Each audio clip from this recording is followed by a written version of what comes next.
She hadn't meant to do it, but she had.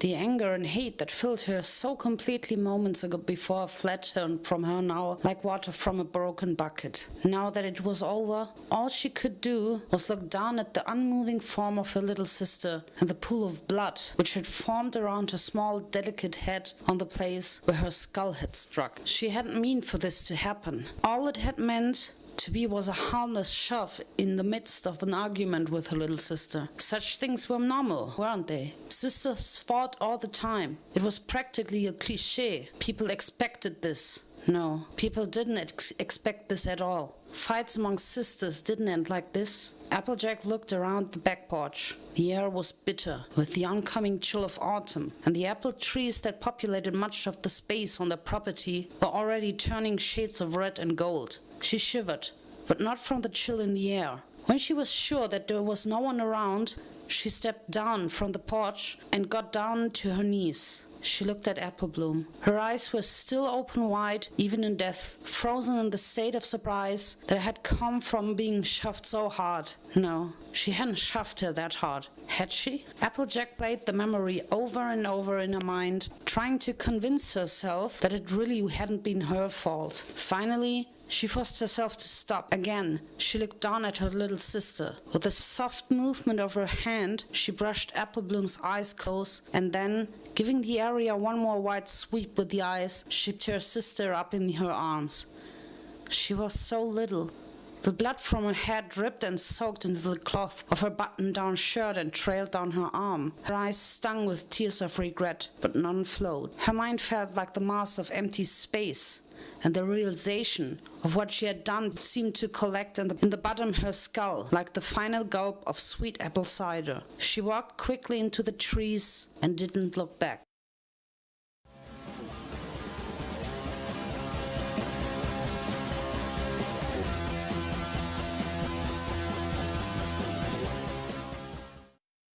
It was a lovely day in the magical land of Equestria. The trees, just like in the human world, were turning bright, cheerful colors. Reds, oranges and yellows filled the landscape. Just as soon as the leaf stems were fragile enough, the date of the running of the leaves would be set and the ponies would race through the woods.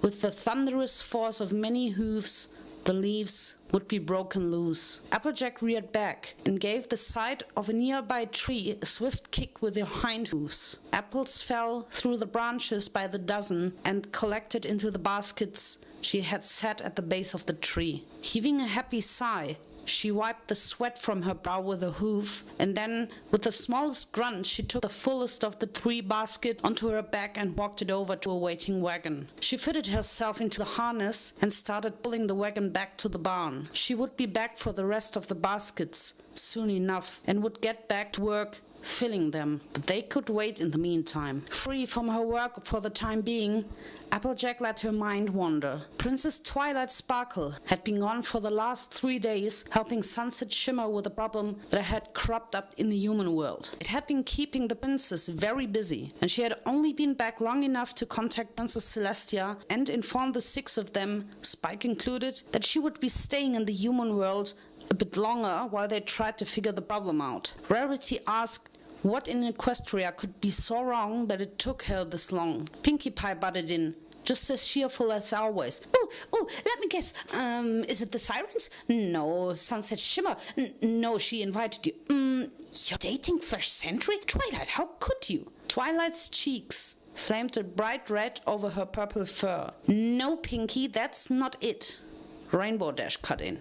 Then What exactly is the problem? Come on, you can talk to us. Maybe we can figure something out to help. You know, 2 heads are better than 1 and all that crud. Twilight gave Rainbow a sad smile, looking to each of her friends in turn. Her gaze lingered over Applejack a bit longer than the rest, and Applejack noted this with a small frown. Rarity got up from her crystal throne and walked around the map to stand in front of Twilight. We've always dealt with problems together when we could, darling. I would hope you could trust us. Twilight cut her off. It's not that I can trust you, it's just... Twilight's voice trailed off into silence, and she gave Applejack another sad look before she managed to get her voice back. I know you girls want to help, but really, Sunset Shimmer and I have this under control. I promise that I'll explain what happened after we find... Her voice trailed off again. Rarity leaned in and gave Twilight a small hug. Think nothing of it, darling. I know there must be a good reason if you can't tell us just yet. Applejack let the memory fade as she made her way to the side of the barn. She got to work bringing the baskets of apples into the barn. She was still thinking of the memory, of all them around the cutie map, talking to Twilight. Applejack knew that it would only be a matter of time before Twilight was back after having given up. She couldn't tell you why she knew. Not that any pony would think to ask her, not like she would offer up the information. Her thoughts turned instead to another memory of 5 days ago. A wide-eyed expression, the shock of seeing another Applejack had been just enough. The pony had no time to react before she had struck her down. She thought it would be hard to kill. It looked like her a little bit, sure, but it was still just a varmint that had been in her way. She was surprised to find that, aside from a few differences, the farm was set up very similar to the one she'd grown up in the human world. She took the body to the same unused orchard she'd used before, still unused and even in this world. The only different things were the bats which filled the area. They fluttered from tree to tree as she moved underneath the branches. It seemed to fit the scenario almost perfectly. Digging a hole with hooves had been hard, but it was over soon enough, and she made her way back to the house. She showed almost no reactions as Apple Bloom stormed into the house, a bright smile and a loud, happy voice. She wore no clothes. She was a pony, after all. But Applejack could still see her sister in the filly. The same color body, same hair, same old bow. It was as if in a weird, twisted way that nothing had happened. They sat down to dinner, and it was great. She was back among the trees. The only sounds were that of birds and the heavy thud of hooves on tree bark. She was an honest soul. She would never have been able to lie about her mistakes. Now she never would. Her sister was out playing with her friends. Granny was baking a pie. Big Mac was out plowing a field somewhere on the other side of the farm. Life was good. No pony would ever ask about the shallow grave in the unused orchard. They would never know enough to ask about it. No pony would even ask her if she had hurt her sister. Apple Bloom was perfectly safe and alive. There were no questions to ask. She would never have to lie.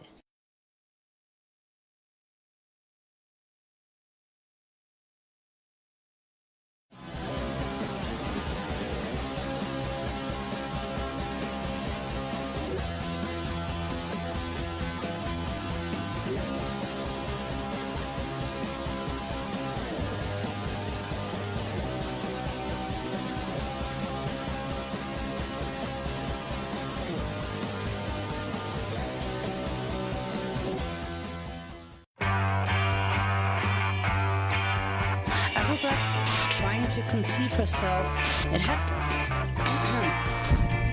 twilight cheeks flamed a bright red over her purple form.